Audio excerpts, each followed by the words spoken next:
There is no hood like parenthood. Hi, I'm Kanika Chadda Gupta. I'm a former CNN journalist, mom of 3, including twins, and host of That's Total Mom Sense, the podcast. Now, if I had $1 every time I heard, gee, you have your hands full.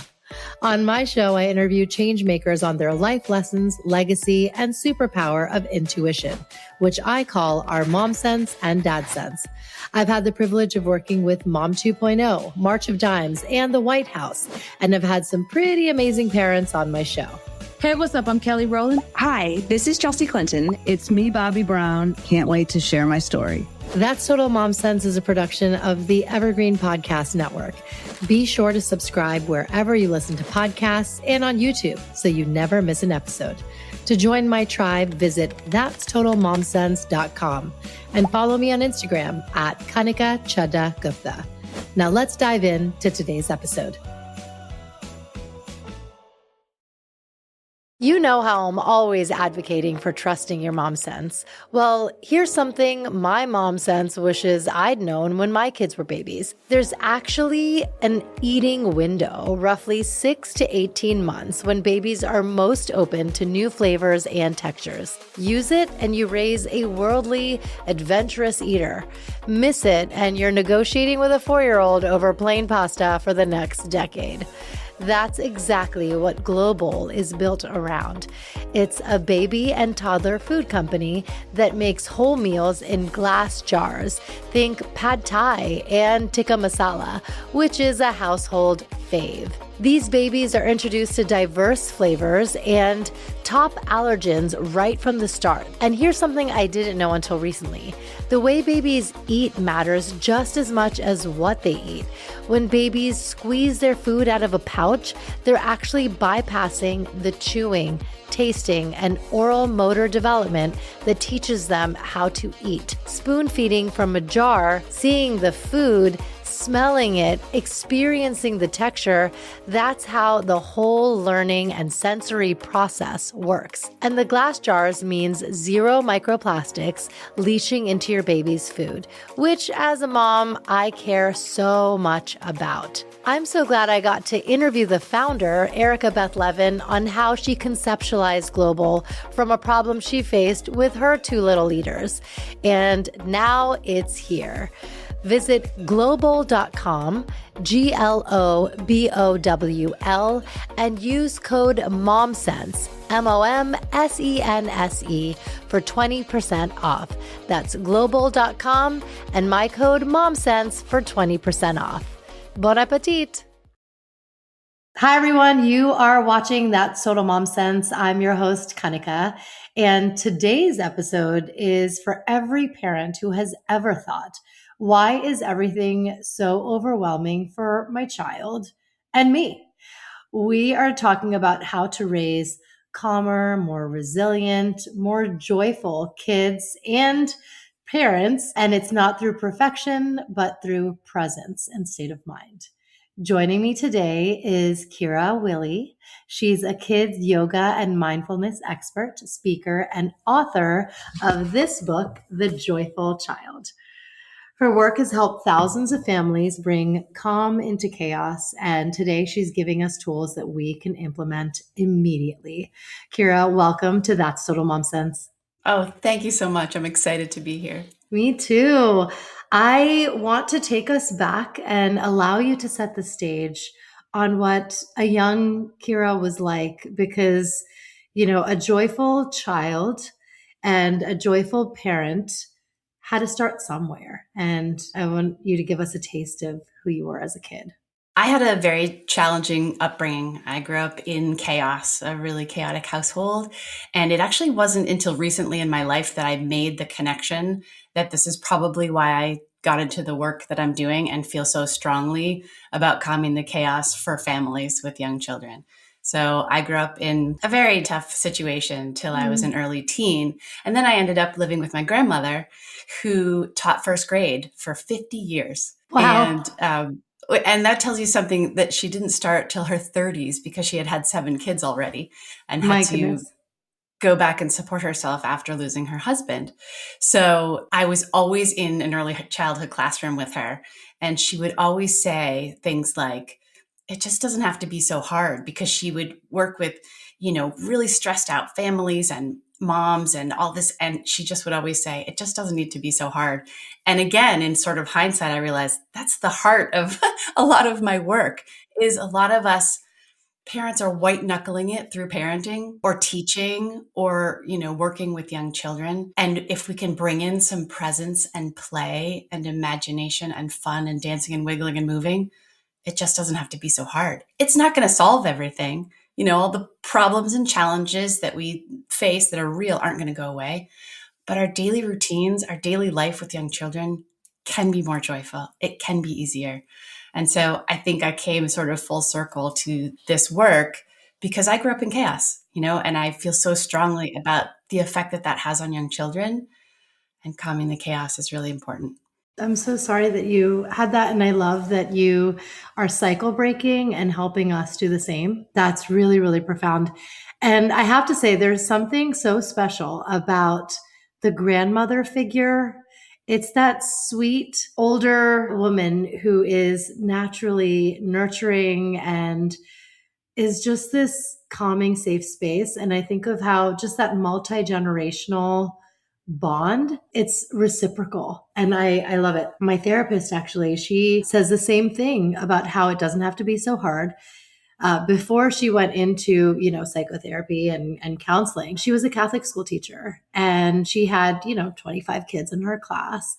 And whenever I'm complaining about how hard it is with my three, I, I ask her for her experience as much as, it becomes this one-sided talk. I'm like, please tell me I want data points from your life. Yes. That way it can land for me. And she mentioned that. She said, there is a way to still get your point across and get your, almost inspire your kids to listen and do the task. I did it for 25 some odd kids, and you can get there. And it was like, I need to learn your Pied Piper ways. Like, what is this?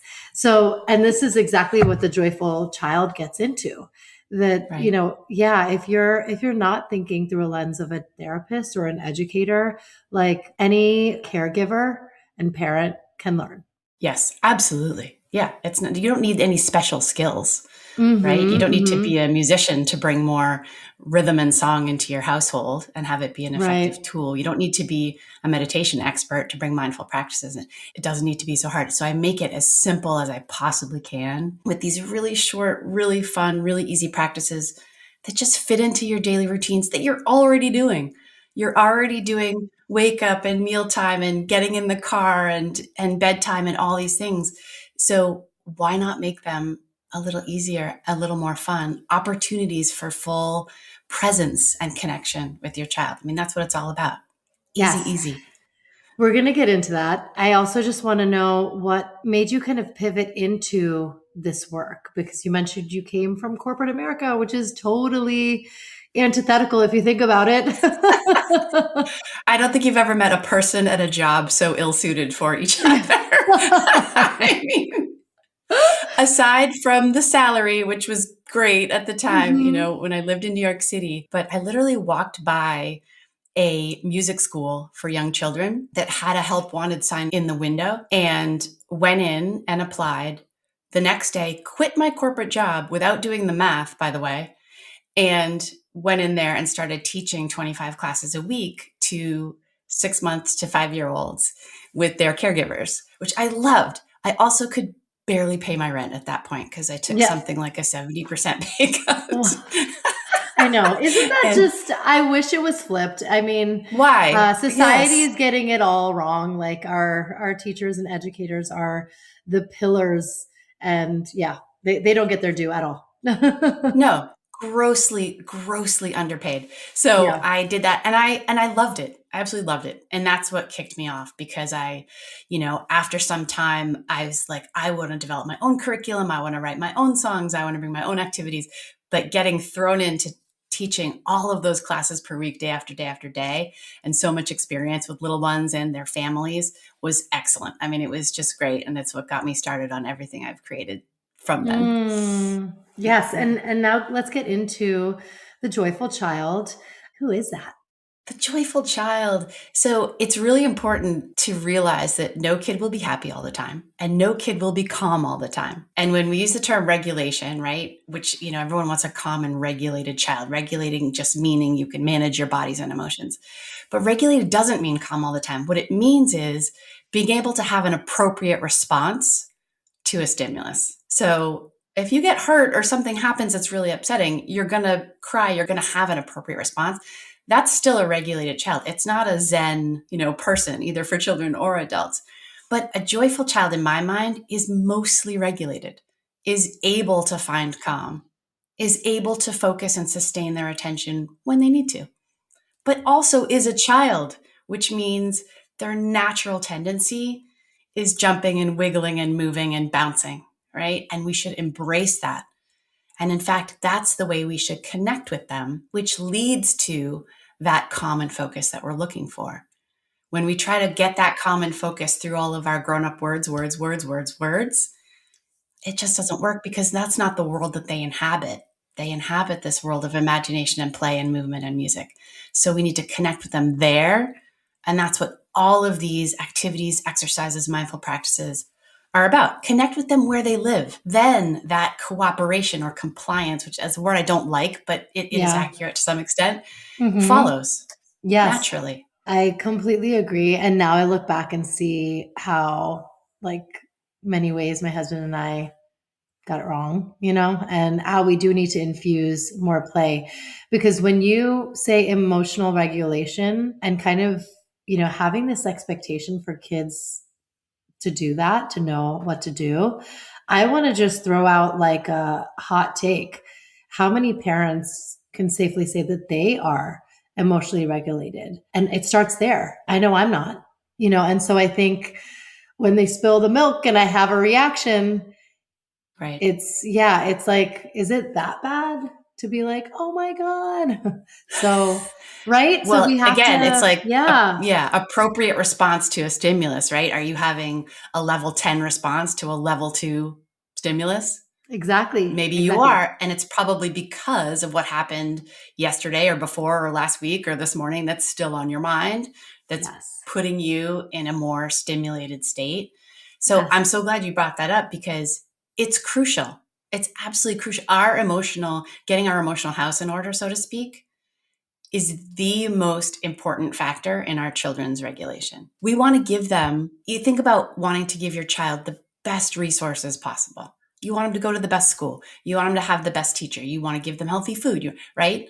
The most important resource we can give our child is the most regulated, calm, centered, grounded version of ourselves by far. It's not even close. Yeah. It's not even close. It's way out front.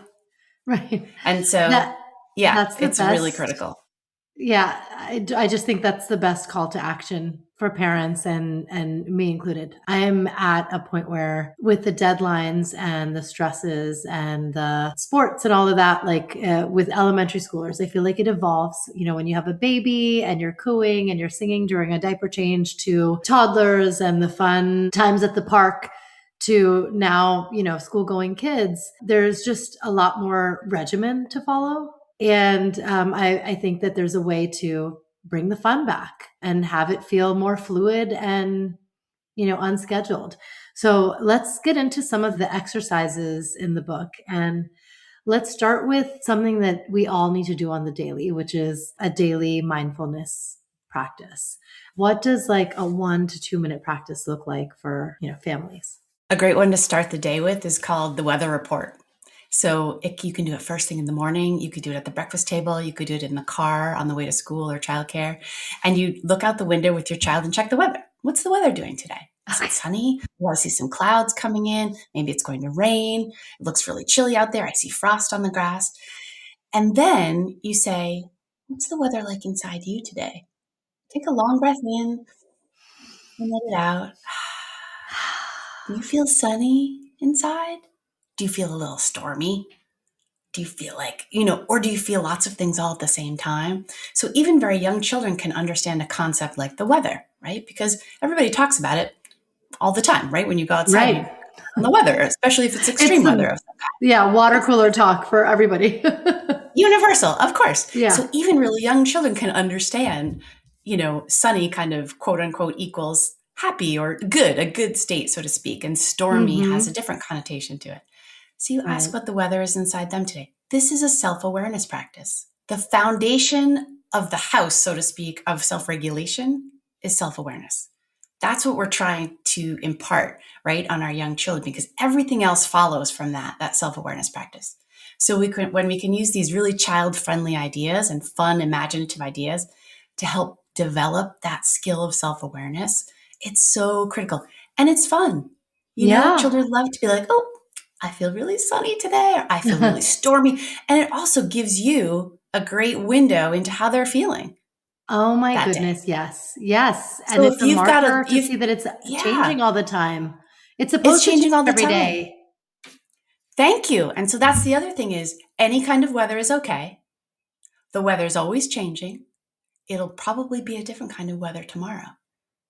But if you know that we are, thunderstorms with chance of hail, now maybe to not try the fancy outfit or the elaborate hairstyle or whatever it is that morning. You keep it easy. You keep it light, right? Because you've done that check-in. And so it helps teach that critical skill of self-awareness. And it's a 60-second thing. That's fun. Yes, exactly. Oh my gosh. Brilliant. Now let's get into morning chaos and what that entails. I'll speak for our routine. So we have these 8 steps in the morning. My husband's pretty militant. He's kind of like a drill sergeant. we have the 8 steps and they know them now. But I do think that, I want them to do it more on their own volition rather than like, okay, I got to jump through these hoops for mom and dad. But it's essentially, wake up, we play soothing music. So no jarring alarm. And then bathroom. So, brushing teeth, change, go make your bed. You do your PT, which is, you can choose, sit-ups, push-ups, jumping jacks, like some kind of movement like that. They mark it on a chalkboard. And it's hilarious, but this is also, we've integrated math because they have to keep adding the number. So like they started this when they were, I want to say like 4 and 5. So now it's like, 15,396 push-ups plus 5. So it's cumulative. It's adding up. This is great. Lifetime amount. Wait till they're 30. I know, right? Yeah. It's just like, oh my God, this is a big win. But yeah, we haven't changed that. It's like, it just helps them like know when to carry over and, so there's that. And then prayer. And then they come downstairs and have to eat their breakfast and go. But the friction comes in when they wake up late. And we already got them out of bed, but we're also in tandem getting ready at the same time. And it's like going back into the room. You're not out yet. You got to go. You're like 15 minutes behind now. And when they're running downstairs, I just want to hear your take on it. Maybe it's a little too punitive, but if you don't make the 7:05 time frame, every minute is a minute lost, 5 minutes lost from screen time. So there's a little bit of the pressure because if it's 7:06, then it's like, all right, that's 5 minutes lost. And I don't know, like that's our routine. I feel like we need more fun and joy in there because it is just very regimented.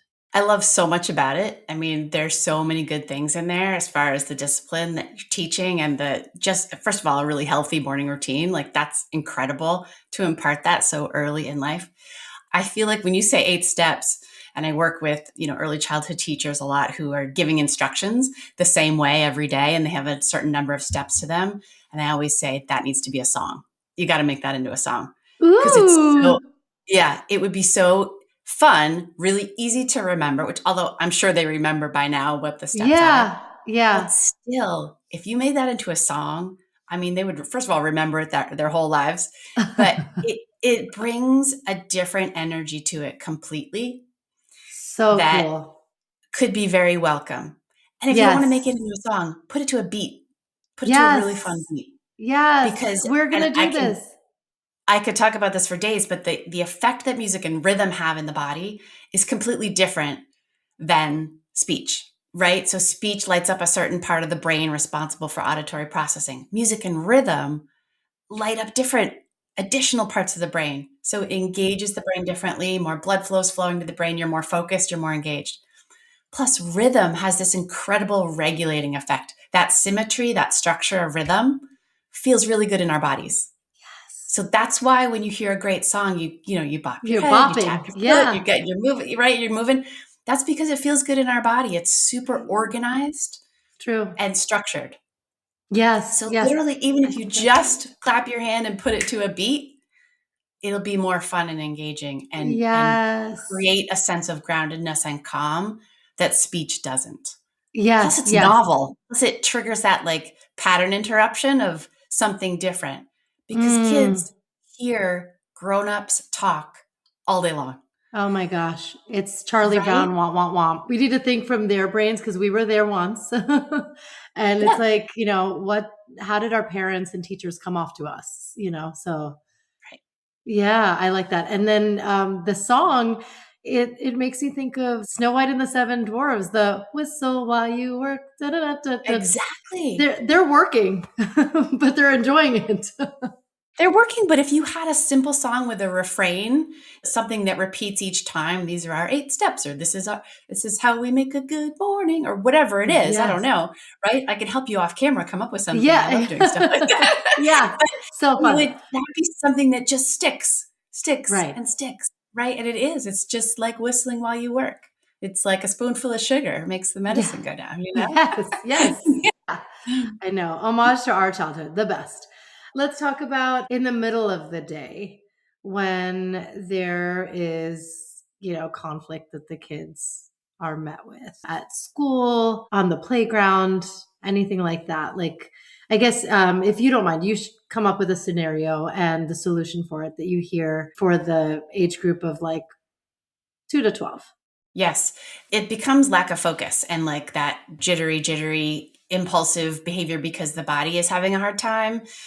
They're having a hard time managing their bodies. Lots of times the answer is movement, is big movement. I mean, most kids in this country, very sad to say, just don't get enough movement. Like actually by far, they don't get enough movement. And since children develop from the bottom up, so to speak, right? They learn to walk and run and balance and know where their bodies are in space first before the cognitive develops. If they don't get enough of that, what happens when they're asked to sit still or follow directions or be in this place at this time is their brains are just going, don't wiggle, don't wiggle, don't wiggle, hold still, hold still, hold still, hold still. And that's all they have capacity for.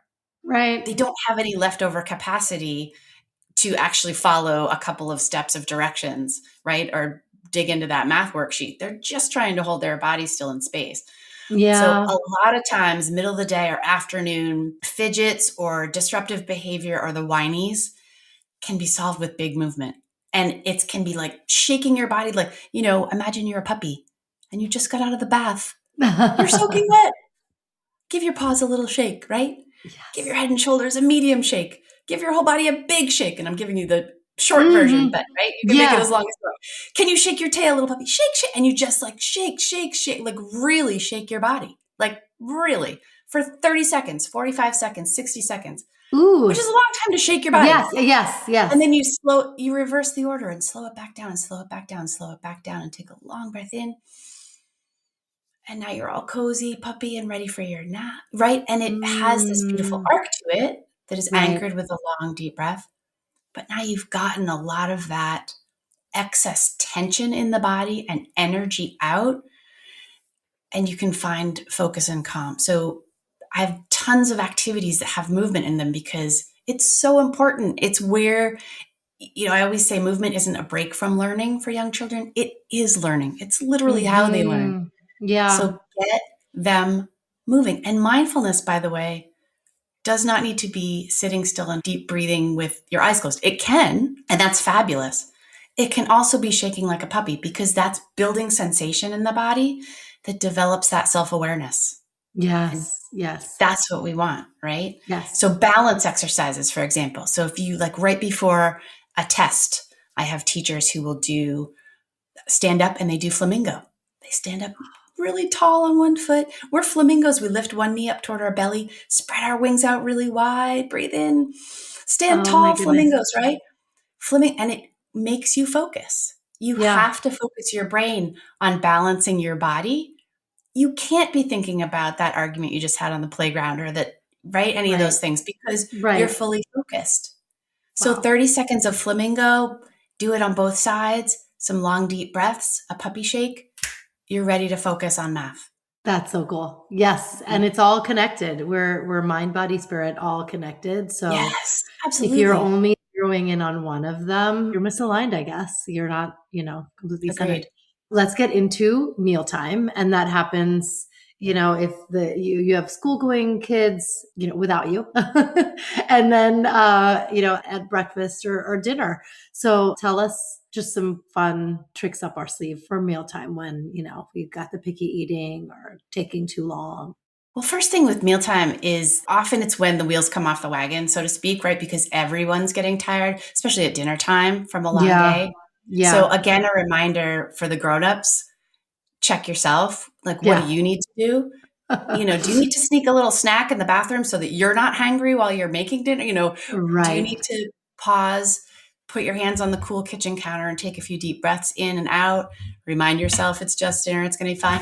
What do you need to do? In the book, there are tons of, I call them calm starts with you.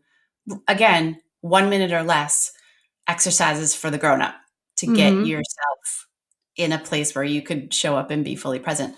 But for children, and again, I think you want to sort of pick your battles as far as mealtime, because I think some of us are like, envision these family dinners where everybody sits together and sits quietly, talks about the day, Right. or you know what I mean? And when you've got a bunch of little ones, you're lucky to have them at the table all at the same time for 2 minutes, right? And have Yes, the food yes. mostly stay on the table and Exactly. There's spills and it's just all the things and the complaining about what it is. And I right. had a super picky eater. I mean, I had the kid who ate 4 foods, you know, Mm. and it was really stressful. But Oh, listening to my gut, and it's one of the best parenting things I ever did, I never made it a battle at the table, ever. Never. And okay. nobody told me to do that. In fact, the advice I was getting was very different. It was, Okay.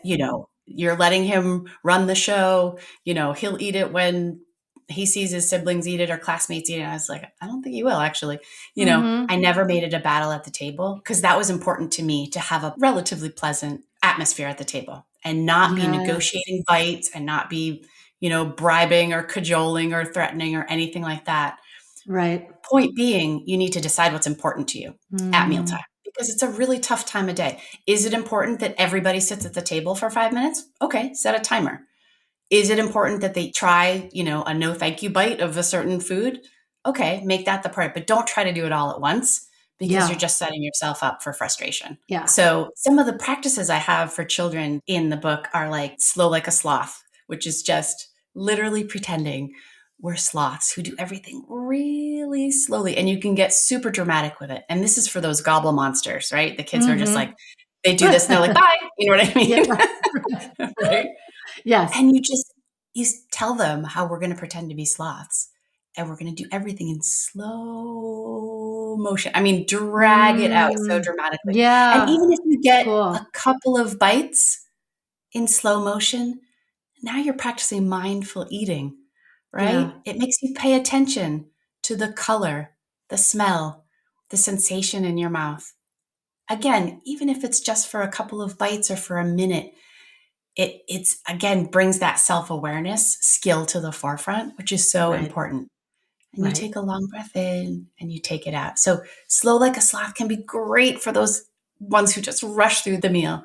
Then there's Yeah. other ones like thanks for the food, which is thinking about where our food came from, pausing, Mm. again taking a deep breath in, taking it out. Where do you think this food came from? Let's say thank you to the person who grew it on their farm. How do you think it got to the store? Let's say thank you to the person who drove it or put it on a train or a truck or a ship to the store. Yeah. Somebody cooked that food for you. Let's Mm. say thank you to the person who, right? And just pausing. Again, it's 60 seconds long, but there's lots of practices depending on what your values are around mealtime to help you make those more important and help you sort of pick your battles and decide what is really means something to you so that the whole thing doesn't have to be so stressful. Again, It doesn't have to be so hard. Yes. Yes. Oh my God, this is excellent. And to close out our day, bedtime routine. What are some of the nuggets you can share about that and getting everybody to really wind down?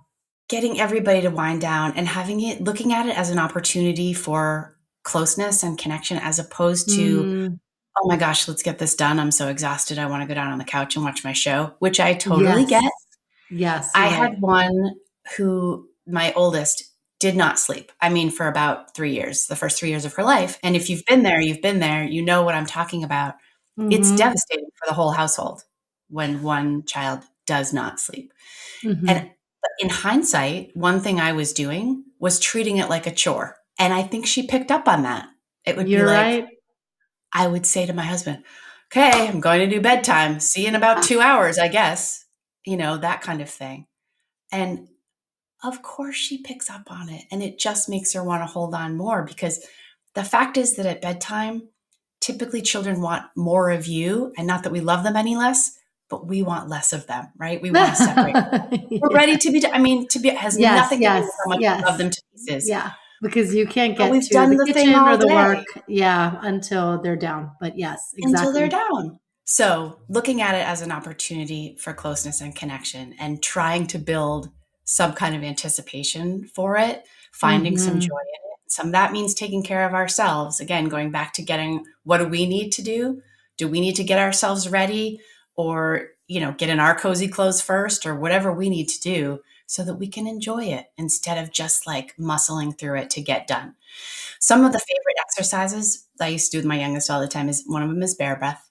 So imagining you're a cozy bear, find your comfy cave, I get him super cozy in his cave with his blankies and everything. And when bears hibernate, they take long breaths in and out through their noses.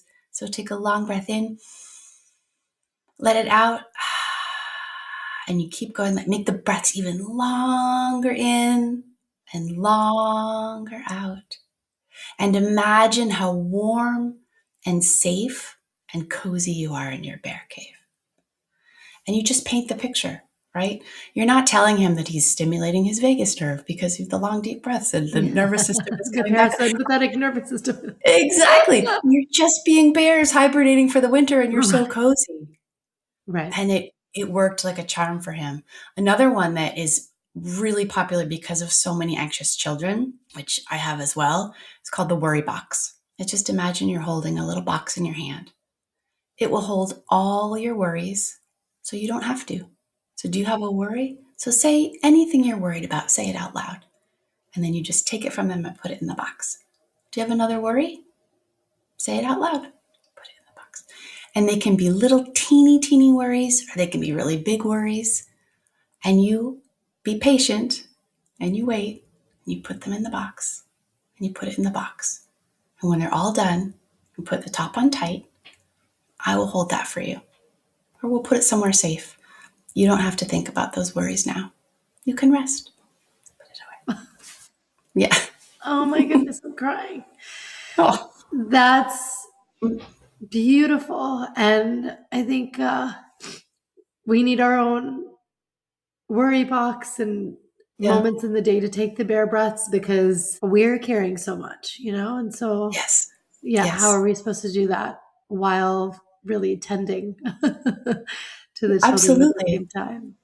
Absolutely. Yeah. And That's lovely. it doesn't fix everything, but it takes it out of their mind and lets Right. them rest. They know that you, the safe and loving and trusted grown up, are holding that for them. Yes. Yes.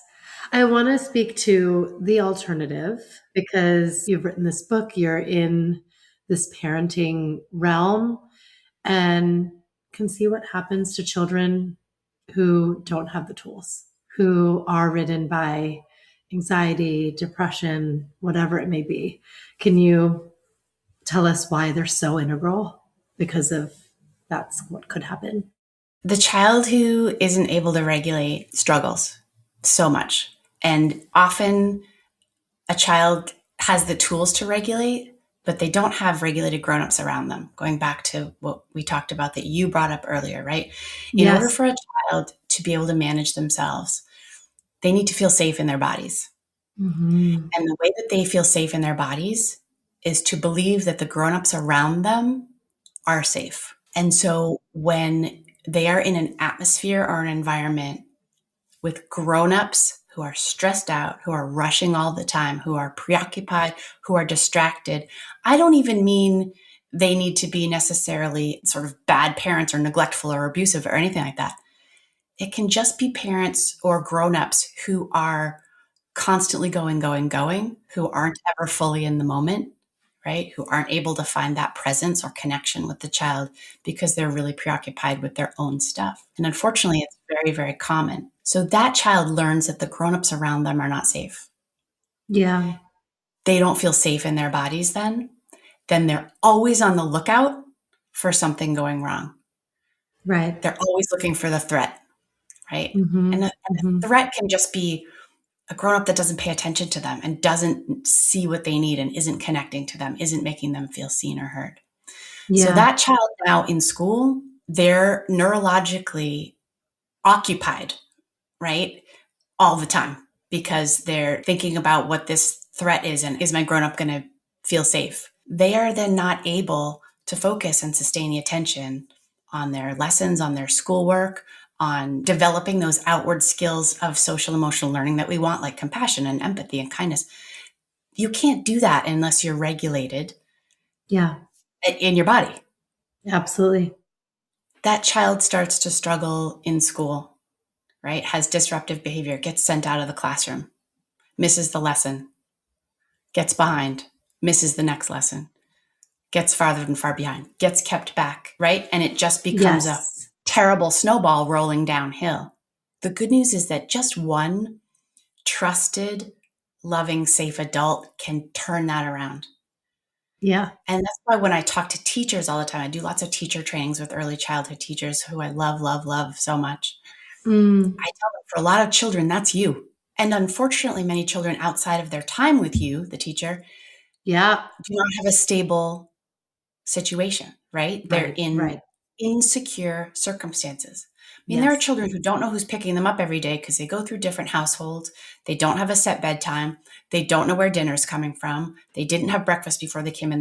Many, many, many children, right? But you, the teacher or the loving grown-up who gets to spend time with them, can change that with your presence.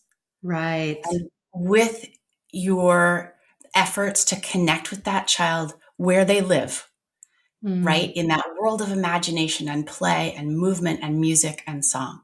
Consistent efforts to do that can completely flip that cycle on its head, which is so important. Yeah. Is there a mom sense moment that you recall, one that you trusted your gut? I love that you already brought it up, that it's that inner knowing, there's nothing that can beat it. And I think we have to have our listening ears on all the time when that voice is giving you something to hold on to. So what moment was that for you that you want to just share today? Yes. I mean, certainly one of them was my son with the eating and never making that a battle. My gut told me all throughout all the doctors and specialists and therapists that we saw not to follow their advice and to just have something. I knew he would eat at every meal and that we would eventually find our way. And we did. But another was with the non-sleeper that I mentioned. My daughter was after, again, all the advice, right? Especially she was my first. So everybody, don't pick her up when she's crying. You're going to spoil her, all that type of stuff that you get. And finally, I was like, we just need to sleep. We just need to sleep. And literally everybody was like, put her down, walk away. Don't, go back in, leave her, sleep training, all this type of stuff. And I just brought her in bed with me. And I know it doesn't sound that sort of, out of the ordinary now, but to me at the time as a new mom, hearing from everybody else, don't do this. I felt like I was doing this really radical thing, but we slept. Yes. And yes. When we slept, it was like life-changing because then I found the ability with my brain back functioning since I was sleeping to figure out what to do next. It's so hard not to listen to your mother-in-law or Instagram or your mom friends or whatever it is. But you got to trust your gut. You know your child better than anybody else. Your family is completely unique. Stay in your lane. So those two instances really taught me, stay in your lane, trust your gut. And I'm proud of myself for doing that in those times. Good for you. I'm proud too. I think it's the best. We have to give ourselves that validation where it was like, I got this one right. And now, if you could share where my community can follow and support you and get this book that you wrote. Thank you. Thank you. The book is at Yes. thejoyfulchildbook.com. I am Kira Willey on Instagram or kirawilley.com for all of my other resources. I have music and children's books and all kinds of stuff. So please go check it out. Thank you so much. Yes, yes. And, when I was doing my research on you, I absolutely love your TED Talk, Bite Size Mindfulness. Thank you. Oh, it was so lovely. And you've actually brought up the Breathe Like a Bear in that too. I highly recommend, and I'm going to include that link in the show notes too. I appreciate that. Thank you so Yes. much. I really appreciate it. Thank you. Yes. And if you don't mind, could you close us out with a fun little song? Yeah. So a really simple one that I love to do, this is great at bedtime or quiet time, is kindness mantra. And so I love to get children cozy and comfy, invite them to close their eyes if they want to. It's always a choice, never a challenge, and feel good in their bodies and just breathe in and out. And it goes like this. I can breathe in light and breathe out love. I can breathe in hope and breathe out joy. I can breathe in peace and breathe out kindness. It just repeats, and you can sing it as long as you want and get slower and slower. And it's wonderful at quiet time or bedtime. That's beautiful. We're doing that. And there's the recorded version you can find on Spotify or wherever you like to get music. Yes. Lovely. Lovely. That's definitely one thing to add to your bedtime routine. And it'll be something so special to share with your children to end the day with a special song like that. Well, thank you so much, Kira. We learned a ton from you today, and I appreciate how open you've been and the fact that you are in our corner as parents, teachers, caregivers, trying to do right by our children. So thank you. Absolutely. Thank you. What a great conversation. I really appreciate it.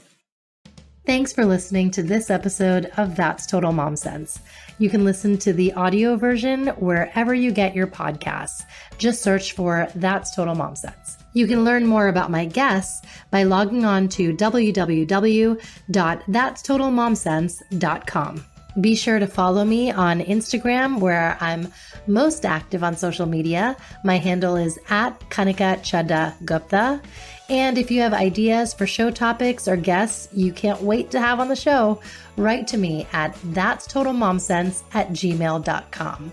And lastly, please rate, review, and subscribe to That's Total Mom Sense if you haven't already.